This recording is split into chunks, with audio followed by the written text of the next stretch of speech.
एक एक शादीशुदा युवती होती है जिसके 3 बच्चे होते हैं, यानी 2 बच्चे और एक बेटी।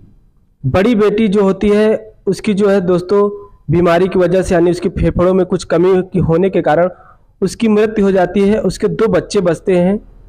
वह अपने पति के साथ 11 साल रहती है, लेकिन किसी कारणवश दोनों में छोटी मोटी बातों को लेकर जो है कहासुनी हो जाती है और बहुत दूरियां बन जाती है, जिसमें कोर्ट कचहरी भी चल जाती है। इस वजह से वह वहाँ से दूर एक दूसरा किराए पर कमरा लेकर रहने लगती है। उसी दौरान दोस्तों उसी क्षेत्र के रहने वाले एक युवक से उसका प्रेम संबंध हो जाता है, क्योंकि दोस्तों वह युवती ऐसी थी, जब वह घर से निकलती थी तो लोग उसको यानी उसको देखने में वो इतनी सुंदर थी कि ये ऐसा लगता नहीं था कि उसकी दोस्तों शादी हो चुकी है। इसी का शिकार एक 24 वर्ष का युवक बन जाता है, यानी नौजवान लड़का। वह उसको देखता है और देखने के बाद उसके बाद उसका नंबर मांगता है। नंबर मिलता है, दोनों में नज़दीकियाँ बढ़ती हैं, बातचीत होती हैं। लेकिन कुछ समय बाद दोस्तों ऐसा होता है कि जब यह लड़का उससे पीछा छुड़ाना चाहता है, यानी इसकी शादी इसके परिवार वाले कहीं तय कर देते हैं। यह बात जब वह अपनी प्रेमिका को बताना चाहता है और जब बताता है तो शायद उसके साथ एक ऐसा हादसा होता है जिसको हम आप सुनकर बड़े हैरान हो जाएंगे, क्योंकि उस दरमियान उसकी प्रेमिका ने उसका प्राइवेट आधा पार्ट काट कर जो है छोड़ दिया। तो आइए दोस्तों इस वीडियो के माध्यम से इस पूरी कहानी को समझते हैं। नमस्कार दोस्तों, कहानी की यात्रा चैनल में आप सभी लोगों का स्वागत है। दोस्तों यह कहानी है एक लड़की की जिसकी शादी 11 साल पहले आजमगढ़ में होती है। उसके बाद वह लुधियाना में शिफ्ट हो जाते हैं, यानी पंजाब के लुधियाना शहर में शिफ्ट हो जाते हैं, वहाँ रहने लगते हैं। वह अपने पति के साथ रह रही होती, सब कुछ अच्छा खासा चल रहा होता है। इन 11 सालों में 3 बच्चे होते हैं, यानी 2 बेटे होते हैं और एक बेटी। बड़ी बेटी की बीमारी के दौरान उसकी जो है दोस्तों इलाज होता है, लेकिन उसकी मृत्यु हो जाती है। उसके बाद 2 बेटे उसके पास बचते हैं और जो है किसी बात को लेकर उसके अपने पति से कहासुनी हो जाती है और कहासुनी इतनी ज़्यादा बढ़ जाती है कि दोनों में टकरार हो जाती है। और टकरार के बाद जो है वह कोर्ट कचहरी तक चली जाती है, जहां पर कोर्ट के जरिए इस पर मुकदमा भी चल जाता है और कुछ ऐसा केस भी पेश कर देती है जिससे इसके पति को 3 महीने पुलिस कस्टडी में भी रहना पड़ता है, यानी जेल में रहना पड़ता है। उसके बाद वह वहाँ से छूटता है, वो भी अपना अलग हो जाता है और ये भी अपना अलग हो जाती है। ये वहीं से कुछ दूर कॉलोनी में एक किराए का कमरा लेती है और किराए का कमरा लेने के बाद वह वहाँ से रहने लगती है। दोस्तों जो रेखा होती है, जो इसके यानी पति होते हैं, जब ये इनके साथ रहा करती तो रेखा के पति मेडिकल स्टोर का काम, यानी मेडिकल स्टोर की दुकान इनकी होती है, यानी दवाओं का काम होता है। तो ये वहाँ पर रहती थी। उसने भी धीरे धीरे तभी से दवाओं वगैरह के बारे में कुछ नॉलेज कर ली और सुई वगैरह, यानी कुछ ना कुछ इसने नर्स के रूप में कुछ जानकारियां प्राप्त कर ली। तो जब ये अलग रहने लगी तो ये नर्स का कार्य करने लगी, जब ये अलग रहती थी किराए पर कमरा लेकर। उसके बाद दोस्तों ये उसी से अपने 2 बच्चों का भरण पोषण करती थी, इसका जीवन चल रहा था। जब दोस्तों ये बाहर निकलती थी तो इतनी सुंदर थी कि इसको देखकर लोग भाप नहीं पाते थे कि ये शादीशुदा है, क्योंकि इसने चूड़ी वगैरह, सिंदूर वगैरह सब कुछ हटा दिया था। इस वजह से लोग इसको ये पहचान नहीं पाते थे कि ये शादीशुदा है। उसी क्षेत्र का रहने वाला एक अमित निषाद नवयुवक होता है, जिसकी उम्र महज 25 वर्ष होती है, जो एम्ब्रॉयडरी का काम किया करता है। दोस्तों इसकी जो है मुलाकात उससे हो जाती है, यानी रेखा से होती है। जब रेखा से इसकी मुलाकात होती है तो वह उसकी सुंदरता को देखता रहता है। उसके बाद वह लगातार उससे मिलने जुलने की कोशिश करता। कुछ समय बाद जो है दोस्तों यह रेखा से उसका मोबाइल नंबर मांगता है।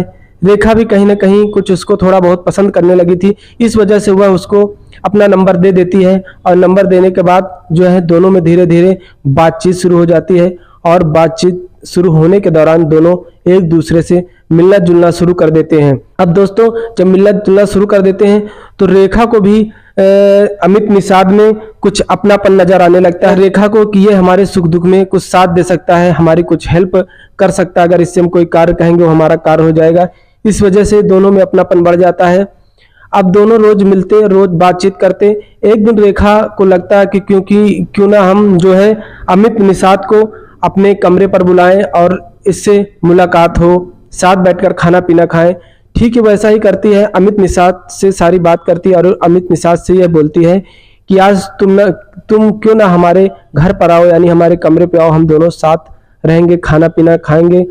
अमित निषाद भी पहले तो कुछ सोचता है कि घर वाले क्या कहेंगे, लेकिन किसी तरीके कोई ना कोई बहाना बनाकर अमित निषाद उसके कमरे पर पहुंच जाता है। और दोस्तों दोनों खाना पीना खाते हैं। खाना पीने के बाद दोनों उसके बच्चे होते हैं। तो यह जो अमित निषाद नहीं जाना करता, लेकिन जब जानता है वहां घर जाता है तो उसको सारी हकीकत पता चलती है। लेकिन अब वो उसके प्यार में पड़ चुका था, इस वजह से वह सब भूल जाता है। और इधर रेखा भी कहती है हम दोनों के प्यार में बच्चों की कोई दिक्कत नहीं होगी। अमित निषाद भी जो है दोस्तों उधर जो है उनकी बच्चों को ज़्यादा ध्यान नहीं देता, ये इसके प्यार में पड़ जाता है। खाना खाने के बाद दोस्तों दोनों एक साथ रहते हैं, सो जाते हैं। और फिर जब सुबह होती है तो वह वहाँ से चला जाता है अपने घर। घर जाने के बाद फिर वह सुबह रोजमर्रा के लिए अपनी प्राइवेट ड्यूटी पर चला जाता है। शाम को होता है फिर दोस्तों जब शाम होती है वह किसी न किसी बहाने से फिर उसके रूम पर जाने के लिए सोचने लगता है, क्योंकि उसको दोस्तों अमित निषाद को वहां जाने में अच्छा लगता था। ये घर पर फिर किसी न किसी बहाना कोई ना कोई बहाना बताता और उससे मिलने जुलने लगता और शारीरिक संबंध बनाते, क्योंकि वह दोनों एक दूसरे के बिना नहीं रह पाते। उसके बाद दोस्तों कुछ ऐसा होता है कि रेखा जो होती है अमित निषाद से शादी के लिए सोचने लगती है, लेकिन अमित निषाद उससे अब ऊब चुका था, कहीं ना कहीं उससे दूरी बनाना चाहता था। इधर अमित निषाद के घर वाले भी अमित निषाद की शादी तय कर देते हैं। जब इस बात से अमित निषाद को पता चलती है बात कि घर वालों ने इसकी शादी तय कर दी है, तो वह घर वालों को मना नहीं कर पाता। वह सोचता है इस बात को हम रेखा से बता दें ताकि वो भी समझ जाए और हम भी समझ जाए, क्योंकि अमित निषाद का दिल जो है उससे पूर्ण रूप से भर चुका था।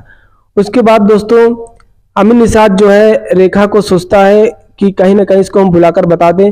अमित निषाद जो है रेखा को एक कमरे में यानी होटल में बुलाता है। वह सोचता है उसके रूम पे ना मिलकर हम बाहर किसी होटल में मिले। होटल में बुलाता है, रेखा भी होटल में मिलने आती है। दोनों खाते पीते हैं और मिलते जुलते हैं। और मिलने जुलने के बाद दोस्तों अमित निषाद को लगता है कि जब हम इससे शारीरिक संबंध बनाते हैं और कोई बात कहते हैं तो जो रेखा होती है वो मान जाती है। वैसा ही होता है जब इससे शारीरिक संबंध बना रहा होता अमित निषाद, तो ये सोचता है यही सही वक्त है, इससे हम अपनी पूरी बात बता दें। उसी समय दोस्तों अमित निषाद इस बात को बताता है कि हमारे घर वालों ने मेरी सगाई कर दी है। और जैसे ही दोस्तों रेखा इस बात को सुनती है वह गुस्से में आ जाती है। इतनी गुस्से में आ जाती है दोस्तों कि पास में ही एक ब्लेड कटर पड़ा होता है, जिससे वह जो है अमित निषाद के प्राइवेट पार्ट पर वार कर देती है। अमित का प्राइवेट पार्ट आधा कट कर जो है बाहर गिर जाता है। जब अमित निषाद इतना आक्रामक रूप रेखा का देखता है तो वह डर जाता है, लेकिन बीच बचाव में वह भी उस पर हाथ पैर चलाने लगता है। दोनों में हाथापाई हो जाती है। इधर अमित निषाद की हालत खराब हो जाती है, लेकिन इस दौरान भी वह उसको मारता पीटता यहाँ तक गला दबा के जो है रेखा की हत्या कर देता है और अपना कटा हुआ पार्ट कपड़े में लपेटकर वहां से निकलता है। तो जो है थोड़ा बहुत खून वगैरह लगा होता है, जिससे वह होटल से बाहर निकलता है तो बोलता है चोट लग गई है, जिस वजह से हम कुछ उपचार के लिए दवा लेने बाहर जा रहे हैं, सामान लेने जा रहे हैं। मैनेजर से बताता अमित।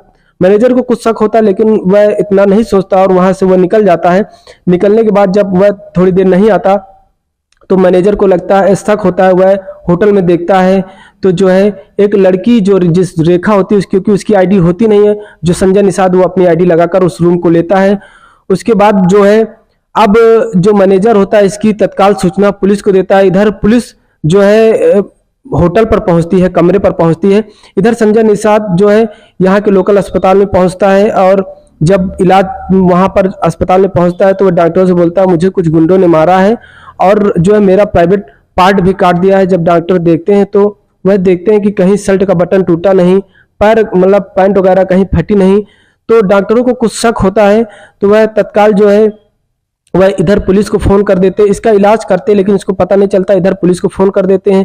इधर पुलिस आ जाती है। अब जब पुलिस आती है तो जब इससे पूछताछ करती, इधर जो वहाँ के डॉक्टर होते हैं, जब पुलिस वहाँ पहुँचती है तो पुलिस की निगरानी में इसको जो है रिफर वहां से कर देते हैं। तो पुलिस तुरंत चंडीगढ़ के पीजीआई में इसका दाखिला करवा देती है और दाखिला करवाने के बाद उसका वहां सही से इलाज होता है। इलाज हालांकि दोस्तों पूरा नहीं चल पाता, इलाज अभी चल रहा होता है। पुलिस उसके सही होने का इंतजार करती है। इधर जो लाश मिली होती है उसी की जो शिनाख्त होती है, तो दोनों की पुलिस जो कड़ियां जोड़ती है, कहीं ना कहीं दोनों की कड़ी दोस्तों एक दूसरे से जुड़ जाती है। उसके बाद फॉरेंसिक टीम के साथ पुलिस सारे सबूत एकत्र कर लेती है। एकत्र करने के बाद इससे जब कड़ाई से अस्पताल में पूछताछ करती है तो अमित निषाद अपना जुर्म पूरी तरीके कबूल कर लेता है। कबूल करने के बाद पुलिस अब इसके दोस्तों सही होने का इंतजार करती है, क्योंकि साक्ष्य पूरे एकत्र कर चुकी है, उसी के आधार पर इसको सजा होगी। आज की कहानी में बस इतना ही दोस्तों, नमस्कार।